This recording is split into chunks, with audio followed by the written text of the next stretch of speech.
All right, let me change topics on you because you were once a senior White House official, and you served in the Clinton administration.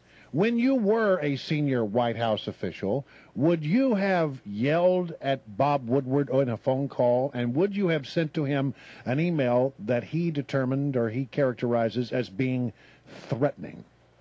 Well, first of all, sometimes there were some shouting matches, very rarely, because I respected everyone, with few exceptions, who covered the Clinton White House, even though they were critical and often trying to bring down my boss.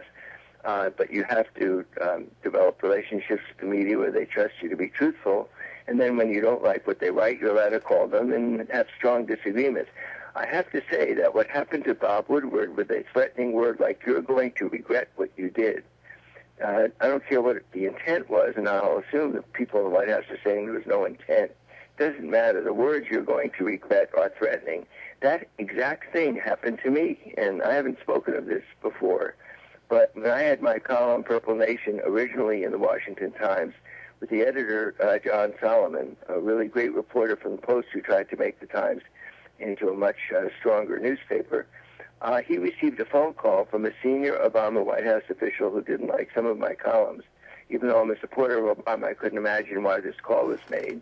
And he did threaten, and the word I was told was the word threatened by this editor, that if he continued to run my columns, he would lose, or his reporters would lose, their White House credentials. Now, that is unfortunate. It is an intemperate person. I think it's the same person, I'm not going to mention names, who must have called Woodward because it sounded like the same language. There are always people in White Houses who get angry at the press. For goodness sakes, President Clinton used to get angry at the press. Excuse me, I have to stop you. They're doing their job, and to threaten is counterproductive. It doesn't achieve anything, and it is counterproductive. I have to stop you there because, as a former White House correspondent, for someone to suggest that we disagree with you, and because we disagree with you, we're going to take away your White House press credentials? That threat was actually made? Well, the editor called me and said that there was an implication that if you don't stop running Davis's column, we're not going to treat you so well, and the implication was we'll even take away your credentials. Wow. He didn't take it seriously because he didn't think that could ever happen. He thought it was bluster. I made 3 phone calls, and I called 3 senior people at the White House and one from outside the White House who was close to the White House, and I said, I want this person to be told this can never happen again. It's inappropriate. Those 3 then calls within the White House and one outside the White House.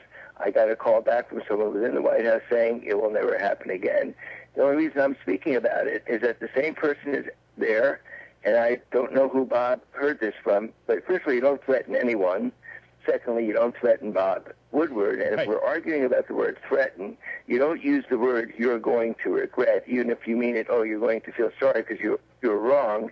No, that's not the way that word is read. And the person who did this should publicly declare who he is, say he's learned his lesson, and he's never going to do it again. I'll buy a bridge in Brooklyn for $5 if that happens. Well, I just think you've made some really interesting news on a day when this is probably going to get picked up and run. I never talked about it before, and late last night I decided in this regular wonderful occasion to irritate you guys on WMAL. I always love doing this. That when I read about Bob, who I know from Watergate days, he put me on, he told me I was on Nixon's enemies list. It was one of the greatest days I ever had. My mother was happier than when I was bar mitzvah, you know. All right, well, I've known Bob through the years. He's one of the best reporters ever. He's factual. You can disagree with the facts that he reports, but he's factual. Don't mess with him about his facts. You can mess with him about the interpretation of his facts. But this is not a reporter you tangle with. I put up with it. I kept silent. Now that it's happened again, and the same person, I believe, is there, I'm just putting 2 and 2 together and getting 4. Maybe I'm wrong. No, that's definitely a pattern of behavior, Lanny. And guys, we really appreciate you bringing it to light here. Yeah. And listen, being on Nixon's enemy list may be like as good as a bar mitzvah. Hopefully, appearing here every week is better than a bris. I'm just saying. Less painful. There it is.